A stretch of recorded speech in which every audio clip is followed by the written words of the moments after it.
नमस्कार। तो कैसे हैं आप सभी को 15 अगस्त की ढेर सारी शुभकामनाएं।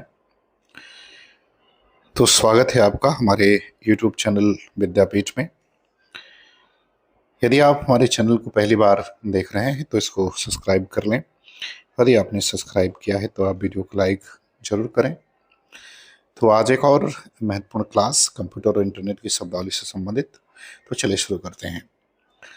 पहला सवाल कह रहा है कि इंटरनेट के ऐतिहासिक विकास के संदर्भ में इंटरनेट का पिता किसे स्वीकार किया जाता है।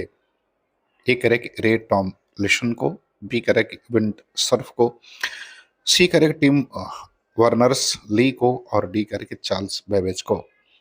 तो को बताना है कि इंटरनेट का पिता जो है वो किसे स्वीकार किया जाता है। तो देखिए, इंटरनेट का पिता जो है विंड सर्फ को स्वीकार किया जाता है। बी विकल्प इसका उत्तर सही होगा।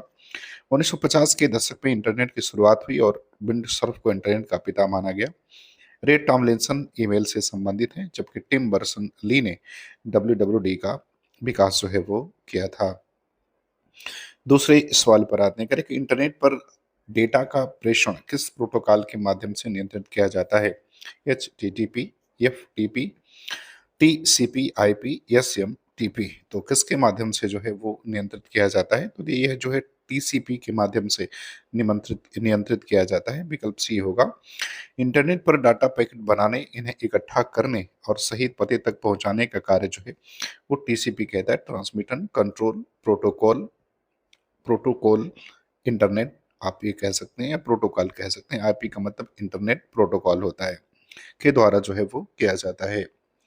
तीसरे सवाल पर आते हैं, करें कि एनालॉग या डायल अप कनेक्शन के संदर्भ में कौन सा कथन असत्य है।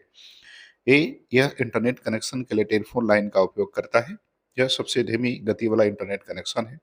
इसकी अधिकतम गति 56 kbps होती है। और टी कह रहा है कि यह डिजिटल सिग्नल द्वारा सीधे इंटरनेट सेवा प्रदान करता है। तो इसका सही उत्तर क्या होगा, अर्थात इस संदर्भ में जो कथन दिए गए हैं इसमें से कौन सा कथन जो है वो असत्य है। तो डी विकल्प जो है इसमें क्या है वो असत्य है। यह डिजिटल सिग्नल द्वारा सीधे इंटरनेट सेवा प्रदान करता है।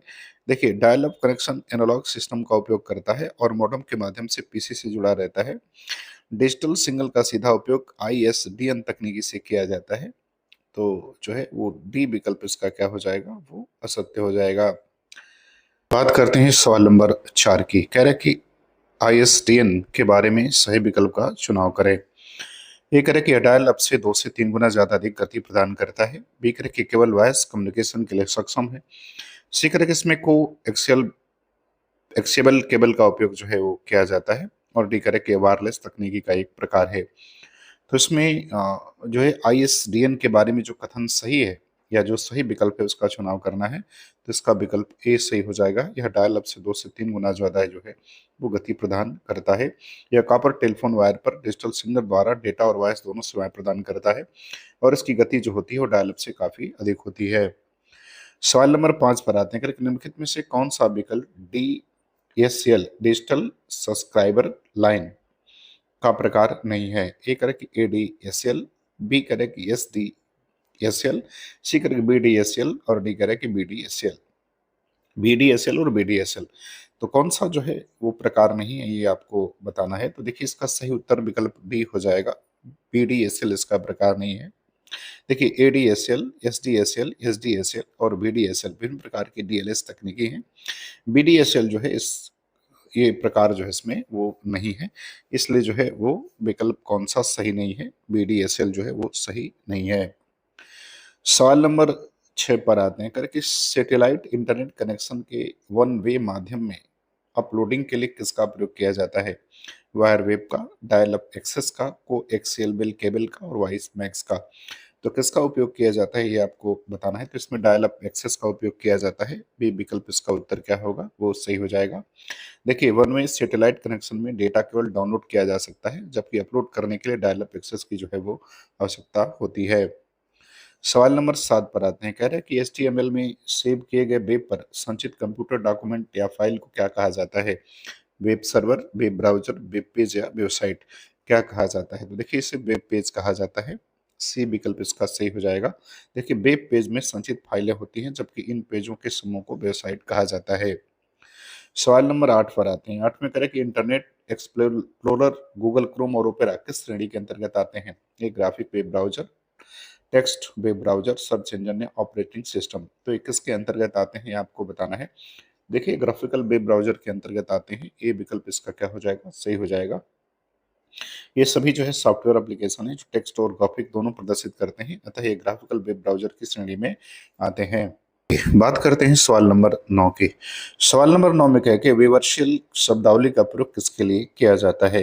ए वेब पर आधारित शैक्षिक वीडियो, इंटरनेट पर वाणिज्य संदेश, सी नेट बैंकिंग सुरक्षा कोड, और डी कह रहा है कि वेब सर्वर की क्षमता। तो किसके लिए किया जाता है? तो ये इंटरनेट पर वाणिज्य संदेश के लिए किया जाता है। बी विकल्प इसका उत्तर सही हो जाएगा। देखिए, नेट पर वाणिज्य संदेशों के लिए वेब वर्चुअल शब्द का प्रयोग जो है वो करते हैं। सवाल नंबर 10 पर आते हैं। 10 में कह रहे हैं कि आईपी एड्रेस के वर्जन 4 IPv4 की बिट क्षमता जो है वो कितनी होती है? वर्जन 4 की बिट क्षमता कितनी होती है? 34 बिट, 128 बिट, 32 बिट या 16 बिट? तो कितनी होती है? देखिए, आईपी एड्रेस में जो वर्जन 4 होता है इसकी कुल जो क्षमता होती है वो 32 बिट की क्षमता होती है। सी विकल्प जो है उसका सही हो जाएगा। आईपी एड्रेस में 2 वर्जन होते हैं, एक में 32 बिट होता है और एक में जो 128 बिट होता है। IPv4 जो होता है 32 बिट होता है, IPv6 जो होता है वो 128 बिट का होता है। सवाल नंबर 11 पर आते हैं। करें कि डोमेन नाम अनुलाभकारी व्यापार हेतु प्रयुक्त होने वाला एक्सटेंशन कौन सा है? .org, .edu, .com या .int? तो क्या है ये आपको बताना है। देखिए, डोमेन नाम अनुलाभकारी व्यापार हेतु जो एक्सटेंशन होता है उसे हम .com कहते हैं, अर्थात सी विकल्प इसका उत्तर जो है वो सही हो जाएगा। इस डोमेन का प्रयोग जो है वाणिज्य उद्देश्यों के लिए किया जाता है। सवाल नंबर 12 पर आते हैं। 12 में करें किसी कंप्यूटर सिस्टम को नकारात्मक रूप से प्रभावित करने वाले स्वयं की कॉपी बनाने में सक्षम छोटे सॉफ्टवेयर क्या कहलाते हैं? स्पाईवेयर, वायरस, ट्रोजन हॉर्स या रूटकिट? क्या कहते हैं इसको आपको बताना है। तो देखिए, इसे वायरस कहा जाता है। बी विकल्प इसका सही हो जाएगा। वायरस वे प्रोग्राम है जो स्वयं की कॉपी जो है सेल्फ कॉपी बना सकते हैं और सिस्टम को संक्रमित करते हैं। सवाल नंबर 13 पर आते हैं। करें ट्रोजन हॉर्स की मुख्य विशेषता क्या होती है? यह एक एंटी वायरस प्रोग्राम है। बी करें कि देखने में हानिकारक प्रतीत नहीं होता लेकिन वास्तव में मालवेयर होता है।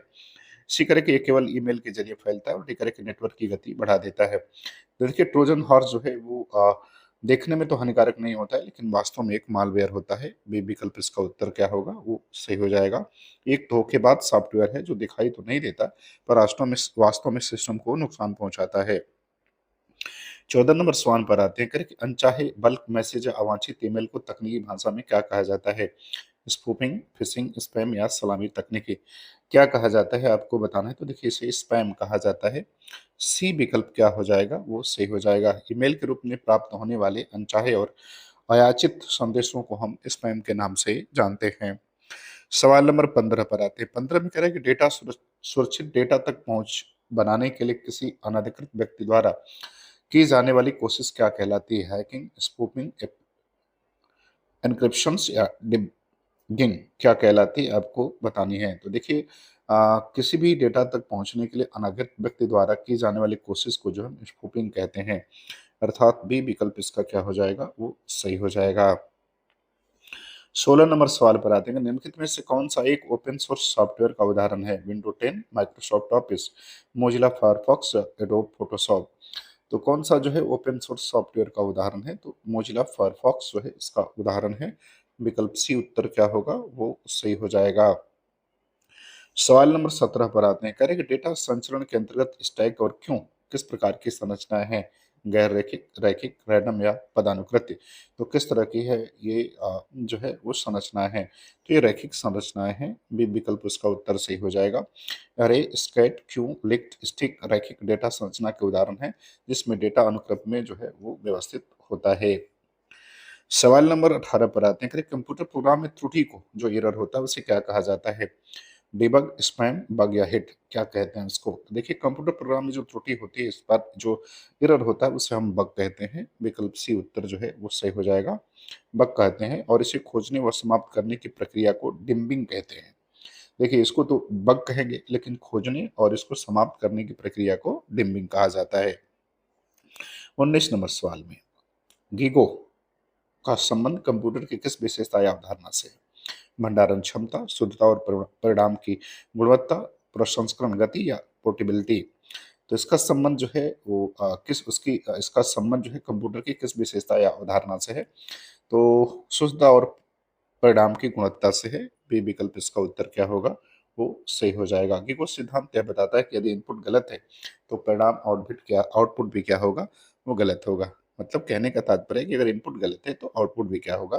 वो गलत होगा, और गीगो सिद्धांत से इस बात का पता लगाया जा सकता है। सवाल नंबर 20 पर आते हैं। 20 में कह रहे कंप्यूटर में एक प्रकार का रजिस्टर जहां गणितीय तथा तार्किक ऑपरेशन के रिजल्ट स्टोर होते हैं, उसे हम क्या कहेंगे?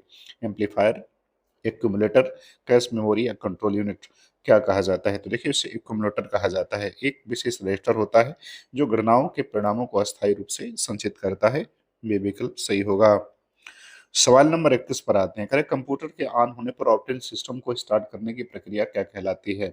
लोडिंग, हाइबरनेशन, बूटिंग या प्रोसेसिंग क्या कहते हैं उसे? देखिए तो चालू कंप्यूटर को चालू करने और सिस्टम फाइलों की मेमोरी में लोड करने की जो प्रक्रिया होती है उसे हम बूटिंग कहते हैं। सी विकल्प उत्तर सही हो जाएगा। 22 नंबर सवाल पर आते हैं कि तो फ्लैश मेमोरी के संबंध में कौन सा कथन सत्य है? ए करे कि यह एक वोलाटाइल मेमोरी है। बी करे कि यह डेटा को अस्थायी रूप से सुरक्षित नहीं रख सकती। सी करे कि नॉन वोलाटाइल चिप है जिसे इलेक्ट्रिकली रीड किया जा सकता है। और डी करे कि इसका उपयोग केवल मोजिला ब्राउजर में होता है। तो इसका सही जो इसके संबंध में जो कथन सत्य है उसके बारे में आपको बताना है। देखिए ये एक नॉन वोलाटाइल चिप है जिसे इलेक्ट्रिकली जो है इरेज किया जा सकता है, अर्थात विकल्प सी जो है इसका उत्तर क्या होगा? वो सही हो जाएगा। सवाल नंबर 23 पर आते हैं। करें कि 4 बिट्स के समूह को किस नाम से जाना जाता है? बाइट, निबल, वर्ड या किलोबाइट? किस नाम से जाना जाता है 4 बिट्स को? तो इसको जो है निबल के नाम से जाना जाता है। बी विकल्प जो है उसका क्या हो जाएगा? वो सही हो जाएगा।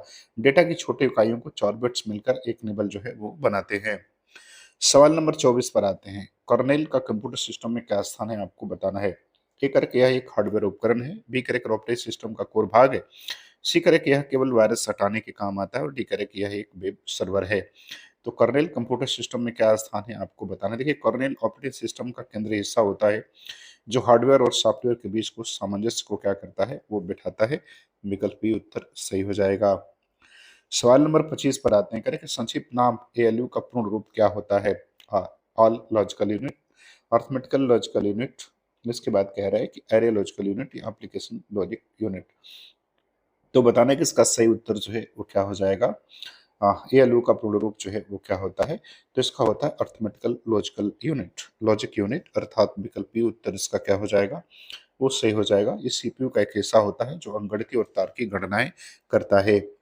सवाल नंबर 26 पर आते हैं। करें कि ASCII कोड का उपयोग किसके लिए किया जाता है? ग्राफिक बनाने के लिए, सूचनाओं का आदान प्रदान मानक कोड के रूप में, इंटरनेट की गति बढ़ाने के लिए, वीडियो गेमिंग के लिए?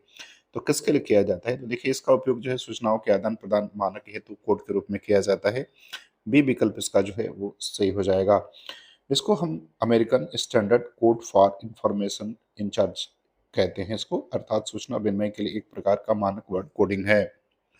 सवाल नंबर 27 पर आते हैं। किसी डॉक्यूमेंट या पूर्व निर्धारित फॉर्मेट को क्या कहते हैं? वर्ड, फाइल, टेम्पलेट या डायरेक्टरी क्या कहा जाता है? तो देखिए इसे हम टेम्पलेट कहते हैं। सी विकल्प इसका उत्तर क्या होगा? वो सही हो जाएगा। कंप्यूटर में पहले से तैयार किया गया डॉक्यूमेंट्स डाटा टेम्पलेट कहलाता है। 28 नंबर सवाल पर आते हैं कि मॉडेम किन दो शब्दों के संयोजन से बना है? ए करें कि मॉडेल, डे मॉडेल, बी करें कि मॉड्यूलेटर और डी मॉड्यूलेटर, सी करें कि मोबाइल, डी मोबाइल, और डी करें कि मॉडर्न और डी मॉडर्न।